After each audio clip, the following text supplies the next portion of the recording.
It's another beautiful day for baseball in Los Angeles. And baseball podcast. Josh Schaefer and Blake Harris Cover everything Dodgers right here on Inside the Ravine. How's it going, everyone, and welcome to a brand new episode of Inside the Ravine. Joining me, as always, is my co-host, Josh Schaefer. Josh, a quick one today, but we wanted to talk about the series of the year, one of the more anticipated series of the Dodgers season through the first month. A lot more positives to probably talk about than negatives, but still an interesting series to say the least. How are we doing over there in beautiful Ontario? Oh, it is just lovely out here today. Yeah, I mean, it's definitely a lot nicer of a day after the way the Dodgers won last night. I think you're right. I think this is going to be a pretty quick episode with more positives than negatives, but it almost would not have been if it was not for the Dodgers, comeback last night in San Diego. And to be quite honest with you, the game 2 of the weekend when they won on Saturday was not their best work, not what we had in mind, but it results in a win and the bullpen looked pretty good. And then you come into Sunday's game where the Dodgers just can't hit with runners in scoring position. They're just not getting it done. They're like trying to chip away at that early Padres lead. And finally, it all culminates in the game tying home run in the 9th and then just an explosion of runs in the 10th, which is not totally what I expected. But I was getting ready to fire off a text like, I can't believe they're this bad in extra innings again. But here we are a day later, and we're talking about a Dodgers come from behind to win that I think completely changes the complexion of the series in San Diego. Yeah, so although it was a quick 3-game series, a lot to kind of dive into. So before we talk about the series, break it down, make sure you guys follow us on social media. Whatever app you guys use, Twitter, Instagram, TikTok, YouTube, you guys can find us at Inside the Ravine. You can also listen to the show on Spotify, Apple Podcasts, the Odyssey app, and again, if you want to watch the show on YouTube, you can find us there as well.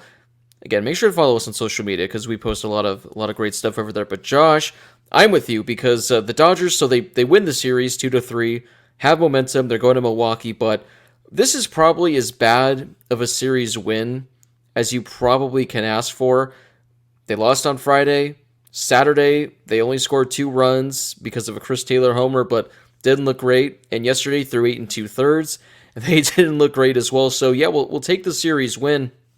But overall, I think my big takeaway, though, from the series was that I was a little bit disappointed in the Dodgers because, we saw what happened in the NLDS last year. This was the first meeting between the two teams since that series, and I thought overall the Dodgers, they just looked flat. I mean, defensively, they had some really, really bad plays over those 3 days. Offensively, they did nothing until the 9th inning of yesterday's game. The pitching, I guess, is the lone takeaway, is that the pitching, for the most part, did look pretty solid. But yeah, for winning a series overall, you take out what happened at the very end yesterday.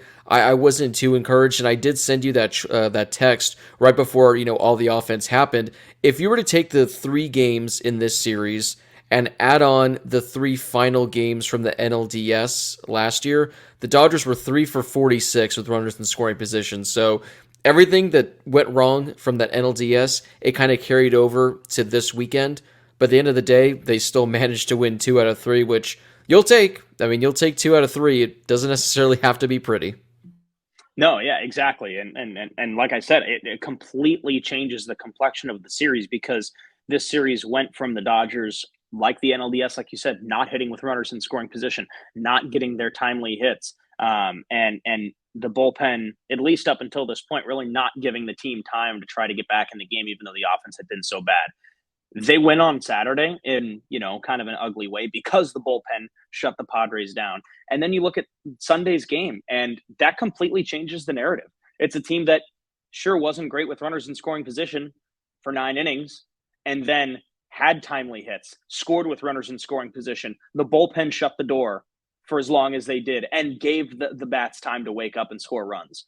And 2 innings for me completely changes the outlook of that series and my reflection on that series as a whole. And you know what? Going into the series, you and I each made predictions. I said 6 of 9 games upcoming are going to be Dodgers Padres. I'll take the Dodgers to win 2 of 3 one series and the Padres to win 2 of 3 the next. I said I'll take the Padres to win 2 of 3 in San Diego, and then the opposite when the series is back in LA this upcoming weekend. And you stuck with it and said Dodgers have been hot and they'll win 2 out of 3 in San Diego, and back from the dead on Sunday night, and they did.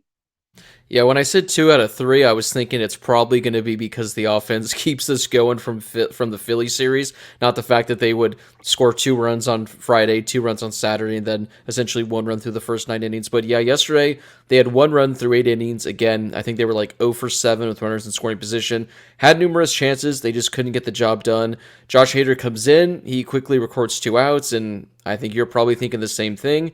This is going to be over fairly quickly, and Mookie Betts hits a home run, one of the biggest hits of the Dodgers, this season, and things completely shift. They tie things up, go to the 10th inning. But Josh, even though Mookie Betts had that incredible home run, the second the Dodgers went into the 10th inning, I'm thinking, here we go again. Yep. Something's going to happen. How are they going to mess this up? And literally, that's how it started out. The Dodgers, the first 2 batters got out. They did advance Will Smith to third base. And I'm thinking, here we go again. And then here comes Michael Busch, who in the 8th inning had probably the worst at bat I've seen this season, where the dude just looked at pitches that were like 91-mile-an-hour fastballs right down the middle, quickly falls behind in the count, is able to work the count full, and then Josh, on a 3-2 count, Michael Busch comes through in the clutch, puts the Dodgers ahead, his biggest hit of his major league career. We live about, I think, maybe 10 to 15 miles away. I'm fairly certain, Josh, I heard you screaming when Michael Busch recorded that hit. I heard someone yell. Maybe it was just someone in my apartment, but I still think I heard your echo from about 15 miles away after that Michael Busch hit.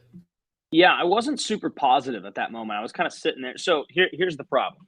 I woke up in the morning and watched Manchester United.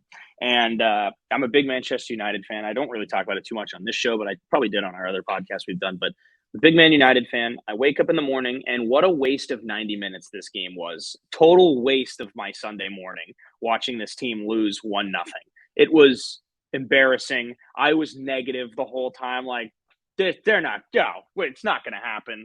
Lose to a bottom feeder team. So going into the Dodgers game and seeing how they could not score with runners in scoring position, I'm in the 9th inning just like, whatever, like, who cares? And then when Mike came up in the 10th inning with the game tied and a runner on third, I was in, man. I was so dialed in. I even got a high five from my Dodgers hater and D-backs fan girlfriend after that one.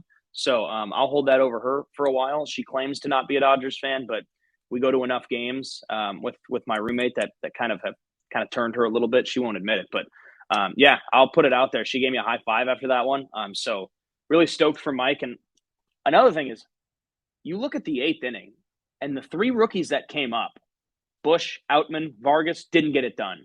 Dodgers with runners in scoring position didn't come through. For me, that was, this game's probably over. Like, coming up in the 9th inning against Hader, you're going to have, 8, 9, and 1. Maybe Mookie will get a chance, and sure enough, he takes advantage of it. But coming into the 10th inning, it was, all right, it's the same 3 rookies again. Like, what are you going to get right here? And sure enough, not only does Michael Busch come through, but then you get the insurance 2-run bomb from James Outman. And it was nice for the 2 of them, at least, to bounce back and get a little bit of vindication after, what happened in the 8th inning, which was the Dodgers, once again, with runners in scoring position, not being able to come through. Yeah, I mean, Michael Busch, again, having that at bat after his previous at bat was insane. The fact that he went the other way. And then, like you said, James Outman, who had been fairly quiet, I think, that entire series up to that point, hadn't really delivered. And he comes in and gives the Dodgers a very clutch 2-run home run because although the Dodgers taking the lead with that Michael Busch hit was nice, like with the extra inning rule, usually they say a 1-run lead isn't enough. It's not going to get the job done. So James Outman coming through, giving the Dodgers that 2-run home run was massive. The rookies, once again, coming through, delivering for the Dodgers. And yeah, it's the fact that, we talked about Mookie delivering that amazing home run in the 9th, but I think the more impressive thing was just what the Dodgers did in the 10th inning, because as we've talked about, they've been so bad with this extra inning rule over the last couple of years where for some reason they just can never bring in that go-ahead run. And Michael Busch, a guy that has 15 career plate appearances, he gets the job done for the Dodgers.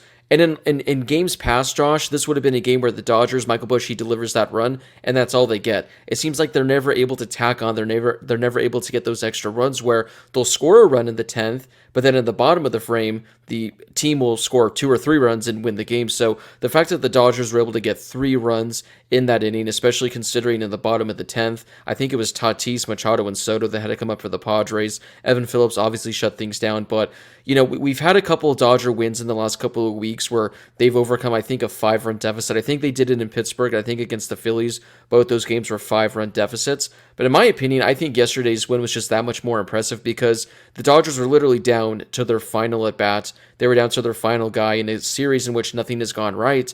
They do that, they accomplish that, and then in the 10th inning, which you can make the case is more impressive, they added on, they hit with runners in scoring position, they tacked on a couple of runs, and they shut things down. So overall, this was looking like a really forgetful series, a really forgettable series where you'd want to just throw it out the window, don't even bring it back, don't even talk about it, but instead, the Dodgers delivered in the clutch, and again, a huge series win against a team they're probably going to have to face maybe in October once again, but it really is amazing, Josh, how that 15-minute span completely shifted how I was feeling on Sunday, but probably also shifted how the Dodgers are feeling headed into Milwaukee.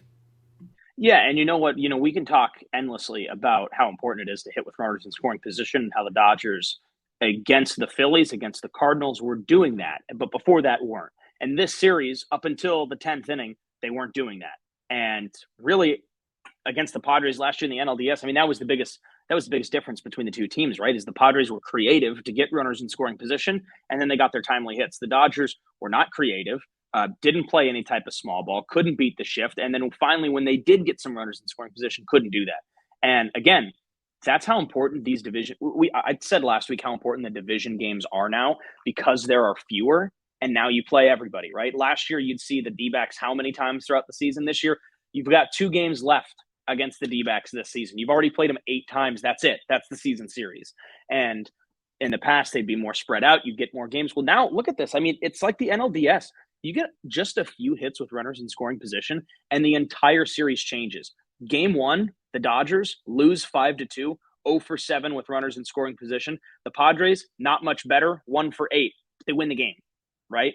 They win the game by a couple of runs because of those hits with runners in scoring position. You come down into the second game, the Dodgers 0 for 4. The Padres 1 for 4. The Dodgers were 0 for 4, Padres are 1 for 4. Again, the Padres were not that much better than the Dodgers when it came to hitting with runners in scoring position. You come down to Saturday's game, the extra inning win. The Padres were 2 for 10. Not great. The Dodgers were 3 for 13 with runners in scoring position. They got a ton of guys there and weren't getting them in. That just shows what we've been saying this entire time, which is obviously kind of a cliche. But if you get your hits, even if it's a knock, 1 base hit with a runner in scoring position, that can completely change the outlook of the series and what the series was. And for the Dodgers, that's a difference between losing a series to a division rival and winning a series with a division rival. And it comes down to the Dodgers came through with runners in scoring position, just barely, after being awful all series, 0 for 21 or whatever it was at the time, 1 for 22 or something until that 10th inning. But finally you get a chance and you finally come through, and that's just how slim it was. Just like how we said last year in the NLDS, Dodgers get 2 more hits with runners in scoring position, they could win that series. They could win it in 4 games. Like, that's how close it could be and how disappointing it is when the team doesn't get it done. And right here they do. Completely changes the series.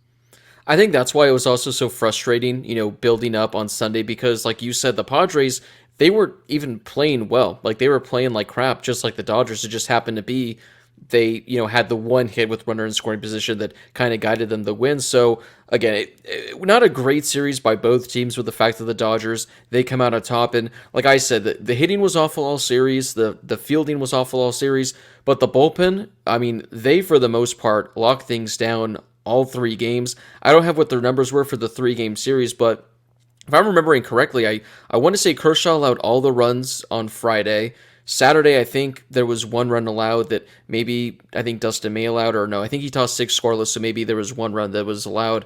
And then yesterday, Julio allowed those 2 runs early on, but after that, the bullpen shut things down. So all of a sudden, over the last couple of weeks, the bullpen has looked fantastic. They're the reason, honestly, the Dodgers did win this series because, we talked about it. Yesterday, Julio gets, I think, 2 runs on the board in the first inning, and after that, he shuts things down, but the bullpen, they're able to hold things in check the rest of the way. And then on Saturday, I think, again, Brusdar Graterol maybe allowed 1 run, but I think he had like a runner on, I think Tatis was like on third with 1 out, but he was able to get out of the jam. Josh, I don't know if you saw this on Saturday, but I was laughing over this, and that's the fact that Brusdar Graterol nearly blew the game on Saturday. I did mention, I think Tatis was on third with 1 out. He was able to avoid the jam, but essentially Brusdar almost allowed the Padres to tie the game, let alone take the lead. He gets the final out of the inning. He then proceeds to do the I have ice in my veins move, where he like points to his vein and he's like, I got the ice in my vein. I'm thinking, okay, maybe if you come and shut things down in the ninth in a 1-run game and you get out of it, yeah, you have ice in your veins. But Brusdar, you nearly blew the game there. Let's maybe pump the brakes by saying you got ice in your vein. Now, yes, by getting out of that inning with a lead, okay, I will give you that, but Brusdar, stick to your normal celebration and save the ice in your veins until you get a 1-2-3 inning, because those have been few and far between so far this season. So I just wanted to throw that out there because I thought it was funny for seeing that celebration at that time. It was definitely a little bit tense in those moments too. So I'm glad that he was able to get out of it, obviously. But yeah, I wanted to see Kershaw do that in Game 1. I don't know why that thought popped into my head. Like in the first inning, he like had a strikeout, and I was like, "Oh man, if he could just, that would be so great." But obviously things did not go particularly well in Game 1 for Kershaw. But yeah, I don't know. That just popped into my head even before seeing Brusdar do that in Game 2. I will say that's the kind of emotion I want to see. Like, let's keep it going, but maybe not when you nearly blow the game for the Dodgers. But Josh, you kind of just teased what we're going to talk about when we come back from break. So in case you guys missed it, whoever's working the Padres jumbotron is an idiot. Why is that? We'll get to that after the quick break. All right, Josh, you kind of teased it right before we talked about it, and that's the fact that Clayton Kershaw on Friday didn't have a great outing, which of course is because of us, because hours before that start, we posted the clip talking about how Clayton Kershaw has been the best pitcher in all of baseball. So naturally, he has his worst outing of the season. But the Dodgers lose that game. I think they lost it to Fernando Tatis Jr. because I think he pretty much provided all of the offense against the Dodgers. But Clayton Kershaw didn't have his best stuff. The Padres win, and about 30 minutes later, a video surfaces on social media of the Padres jumbotron saying Padres win. But instead of just that, they added a little extra by throwing a photo of Clayton Kershaw and adding some tears to Clayton Kershaw to make it seem like he's crying. So, Josh, before I share my thoughts, I just wanted to get your quick thoughts on what you really took away from seeing this on the jumbotron after a regular season win in May. I mean, it was kind of interesting to say the least. I mean, the guy's got like an insane record and numbers against the Padres in his career. So I thought that was interesting. But yeah, I mean, it definitely wasn't his best stuff. Of course, as it kind of goes, Tatis just continues to be really good against Kershaw. 2 bombs, 3 RBIs, scored 2 runs off the 2 home runs. But yeah, I mean, Kershaw has a 2.12 ERA in 46 games against the Padres, and how many wins? Like 28 wins in his career against the Padres. So interesting hill to climb there. But yeah, I mean, they got the win, so they got the best of Kershaw that game. But yeah, I mean, kind of interesting. Yeah, I think people are, making this into a much bigger deal than it needs to be. I think it was stupid. I mean, the fact that, like you said, Kershaw in his career has absolutely dominated the Padres. I mean, like a 2.12 ERA, I think you said, something like 20-something wins. I think I heard that this was like the first time he allowed more than 3 runs in a start against the Padres. So this is a guy that literally has dominated you throughout your entire, existence, essentially. A guy that is one of the greatest to ever do it. A guy that I believe has more postseason wins in his career than the Padres have in their entire, franchise history. And you finally beat him, and you throw that on the jumbotron and make it seem like he's crying. Now, I'd have no issue if it was some random, Dodger throw a palm tree up there, throw some random player that's played with him over the last decade, throw Michael Bush up there. Throw a photo of Michael Bush up there and having him crying like it is what it is. But I thought the fact that they did it with Clayton Kershaw, again, after a regular season win, it goes on to show why so many people just don't take this seriously in regards to the Dodgers and Padres, because you have the Padres where, yeah, they knocked out the Dodgers out of the postseason last year, so hats off to them. And the first time you face them, like, that's what you come with. And it just goes to show, yeah, that this is why nobody's able to respect him. No one's able to take him seriously. Now, this could have been just whoever works the video, Jumbotron, being just a guy that wants to, add on and add some fuel to the fire. And maybe he didn't get permission from everyone to do that. And maybe people are upset at him for doing that. But, when Dave Roberts, Clayton Kershaw, they were asked about it, they pretty much said, like, yeah, okay, let them do it. Like, no, they could have easily said, yeah, we saw that, we were upset, but they took the high ground. Kershaw even came out and said, well, if you don't like it, pitch better. So he took it like a champ. But yeah, just Padres, what are we doing here? Like, there are other ways that you could try to get an edge over the Dodgers, but by throwing a photo of Clayton Kershaw up there, just, I don't know, not a smart move. And the Dodgers obviously retaliated with 2 wins. Yeah, and here's the thing for me is, I don't really care about it, other than the fact that, like, it's the first meeting of the season between the two teams. And obviously, let's forget that it's Kershaw who's dominated that franchise throughout his entire career. Let's ignore that part. It's game 1 of the season series between those two teams, and it's May. Like, I feel like that's just bulletin board material, right? I mean, the fact that it's game 1, I feel like come season's end, like, and I'd be feeling the same way if the Dodgers were to do something like this. Like, come season end, there's a chance that looks really bad on you if Clayton Kershaw comes back and has an unreal season against the Padres and the Dodgers win the division or eliminate the Padres in the first round. Like, I just feel like that could be a bad look. And also, I do want to say, like, because I kind of have a pretty good idea of how these, like, graphics and things like that are made. I have to imagine that they made 2 graphics, right? Because I feel like it's very weird if they were to make that kind of graphic for the scoreboard during the game.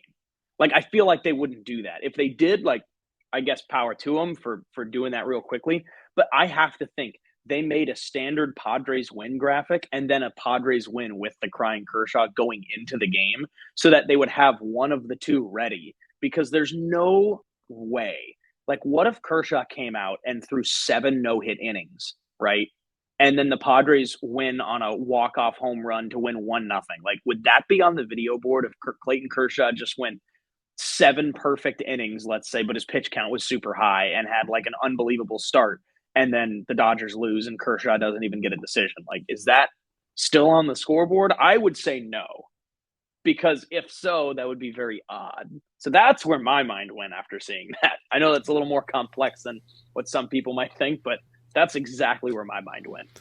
No, I thought about that too. Like, what if, he allowed 2 runs in 7 innings and the Padres won 3-2? Like, are you doing it still? Or is it because, he had his worst start of his career against the Padres, which still even wasn't a horrible, horrible start. I think he still struck out like 8 guys and his pitch count was high. I think he only went 5 innings, but maybe after he was pulled, someone said, you know what would be a great idea? Let's pull this photo and put some tears on him and get everyone to laugh. So I just thought it was interesting. And I do love that Sportsnet LA, which I love and I hate, that they, on Saturday after the win, they posted their own graphic of the Padres Jumbotron saying Dodgers win with Clayton Kershaw holding up his World Series ring, and that blew up and it was fantastic. And after about 30 minutes, I don't know why, they decided to take it down. So at least we had that 30 minutes where they retaliated with that great graphic. This is the part where I do wish the Dodgers social media team would step up. I mean, I think we've talked about this, Josh, so many times. So many social media accounts out there in regards to Major League Baseball teams and just professional teams in general. They kill it. Like, they're fantastic. The Dodgers social media team, not the best. They have their times where they have some good posts, but for the most part, they kind of stayed out of potential drama and things like that. This would have been the Dodgers' time to just lay it all on the line with an amazing graphic, an amazing post. They didn't. No sort of mention of it over the next couple of games, which I thought would have been great.